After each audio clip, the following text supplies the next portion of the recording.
Bonjour, chers membres Gestion et associés. Notre association internationale et nos associations nationales veulent contribuer à la formation de leurs membres et des gestionnaires de leur environnement.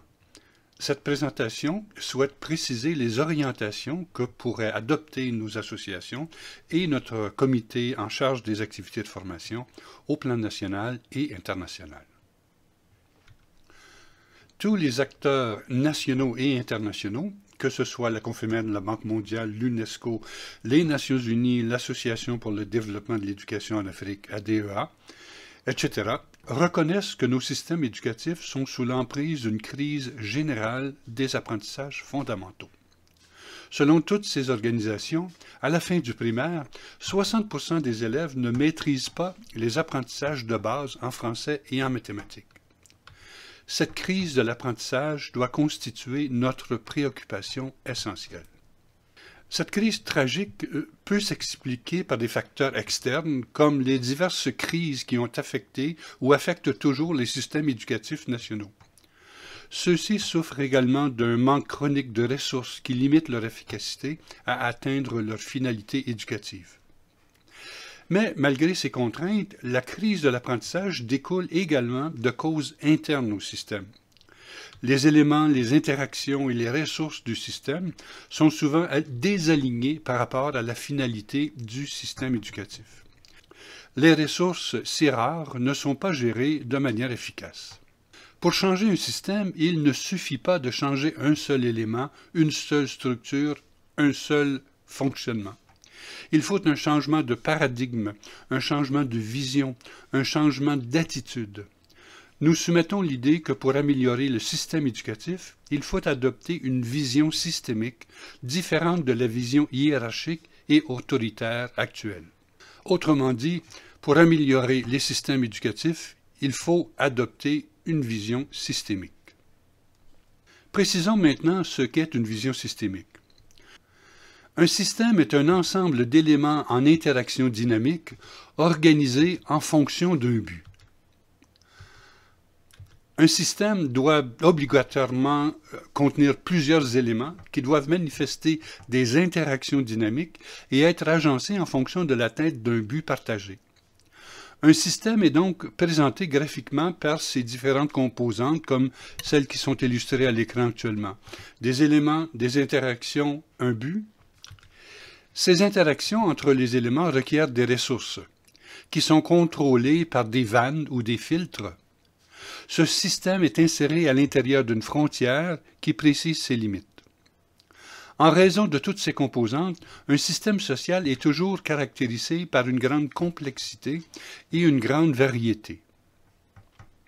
Cette structure ne représente pas adéquatement un système éducatif, comme celle-ci ne représente pas un être humain. Dans un système social, les interactions, les ressources et les finalités sont aussi, sinon plus importantes que les structures.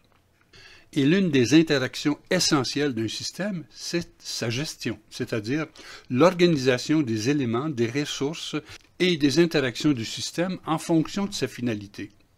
Dans ce contexte, nous pouvons concevoir le leadership comme la compétence favorisant la convergence des éléments, des ressources et des interactions du système vers sa finalité. La gestion constitue donc une fonction essentielle d'un système. Cette fonction n'est pas innée, c'est une compétence qui s'apprend. Et comme toute compétence, elle exige des savoirs théoriques, des savoirs procéduraux et des savoirs pratiques. Ces savoirs ne s'acquièrent pas en enseignant. Enseigner n'est pas gérer. On peut être un enseignant modèle et expérimenté et ne pas posséder les compétences nécessaires pour gérer un système éducatif. On hésite à confier une classe à un enseignant sans formation. On devrait hésiter beaucoup plus à confier la gestion d'un établissement de plusieurs centaines ou milliers d'élèves à une personne qui n'a pas les compétences pour le faire. Or, nous savons tous que c'est la pratique la plus commune actuellement. Des recherches récentes ont démontré que l'apprentissage de la gestion ne s'effectue pas principalement dans un cadre formel ou institutionnel. Selon le modèle 70-20-10, les apprentissages en gestion se réalisent pour seulement 10% dans des cours, des séminaires, des programmes officiels de formation, selon la formation traditionnelle. Plus de 20% des apprentissages des gestionnaires se réalisent grâce aux interactions sociales avec leurs collègues. Et la vaste majorité des apprentissages en gestion s'acquiert grâce à une expérimentation réfléchie par l'expérience pratique supportée par une réflexion, un processus de résolution de problèmes. En plus de se fonder sur le modèle 70-20-10, la formation édugestion visera à respecter les caractéristiques de l'apprentissage des adultes. L'apprenant adulte doit être impliqué dans son apprentissage. En pédagogie, la relation entre l'élève et l'enseignant est très hiérarchisée. En andragogie, l'adulte doit participer dans la planification et l'évaluation de ses apprentissages.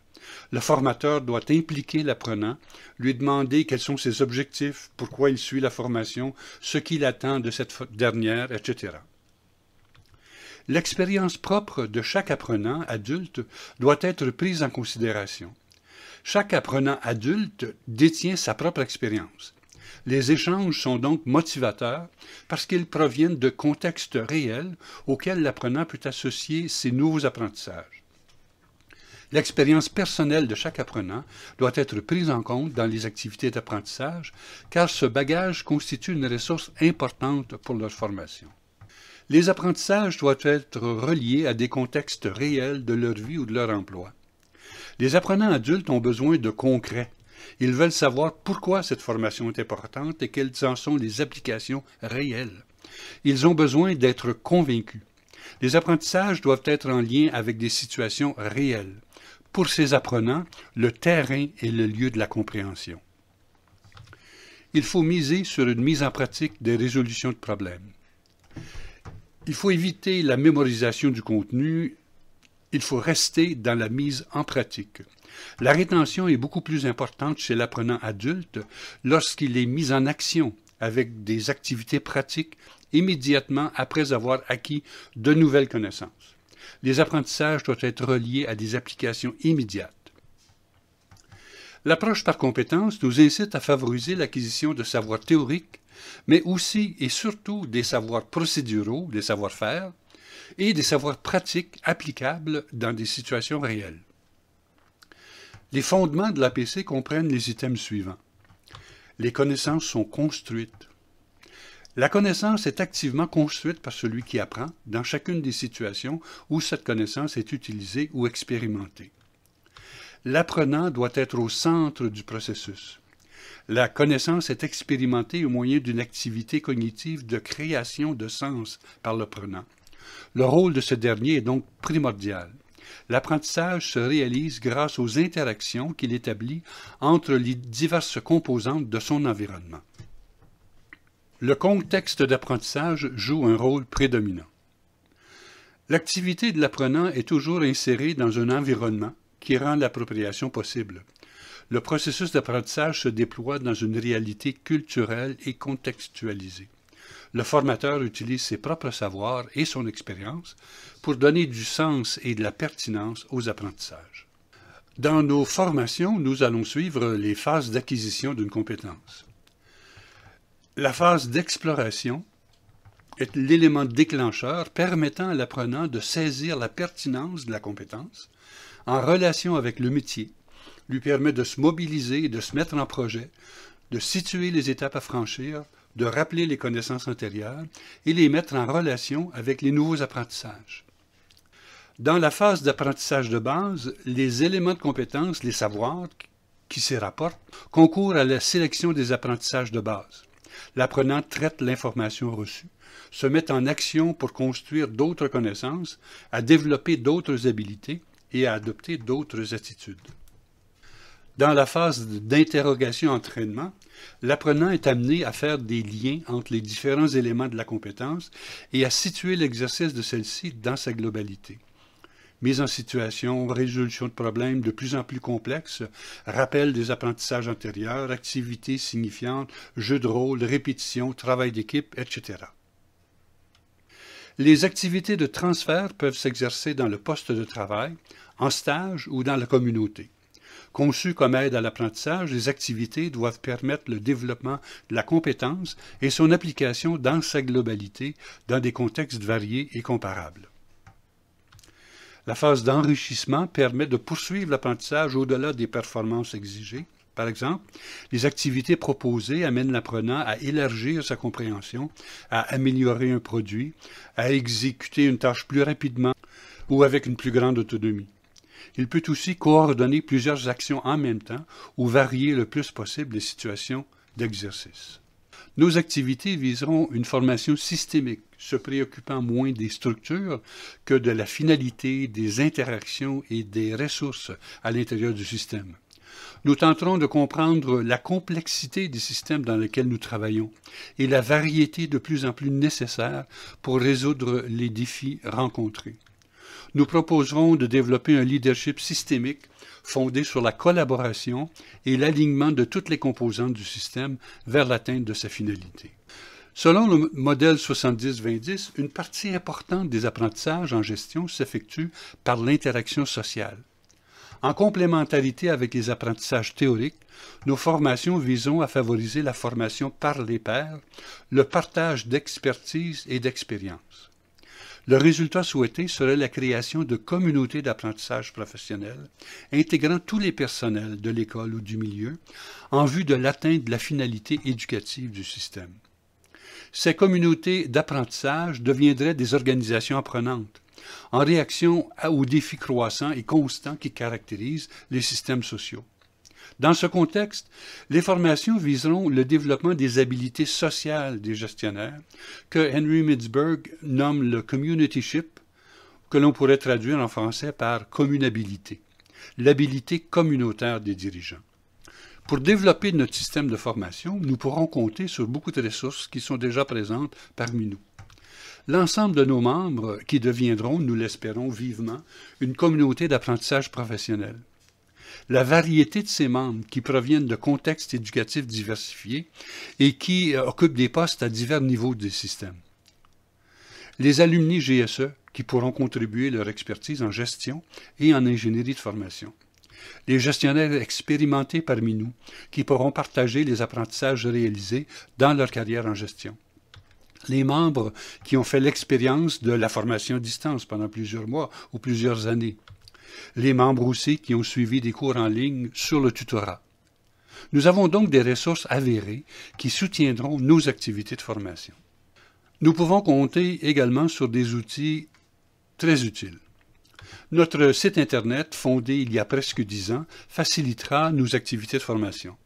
La plateforme Moodle que nous maîtrisons est reconnue mondialement comme l'une des plus efficaces en formation à distance. Notre site contient déjà plusieurs modules sur des compétences spécifiques et transversales en gestion. Notre bibliothèque professionnelle donne accès à plus de 600 documents sur la gestion des systèmes éducatifs. Nous avons donc des ressources et des outils suffisants pour mener à bien notre projet de formation.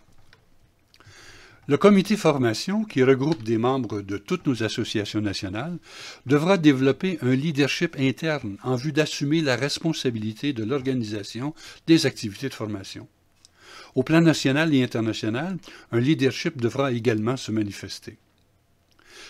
Peu à peu, nous viserons 3 types d'activités. Des formations en ligne, constituées de modules répondant aux besoins des membres et des gestionnaires de nos environnements. Même dans ces formations plus théoriques, on favorisera le développement de l'apprentissage mutuel et autonome. Des formations par les pairs pour créer des communautés d'apprentissage professionnel et des formations visant le développement de l'apprentissage autonome par l'expérimentation réfléchie. Toutes ces activités de formation s'aligneront, nous l'espérons, avec la finalité de notre réseau de gestionnaires, nous habiliter à mieux gérer, afin d'assurer un leadership systémique national et international, favorisant l'atteinte de la finalité du système éducatif et notamment des apprentissages de base. C'est un projet éminemment ambitieux qui dépend de l'engagement de chacune et de chacun d'entre vous et nous espérons que vous contribuerez activement à sa réalisation.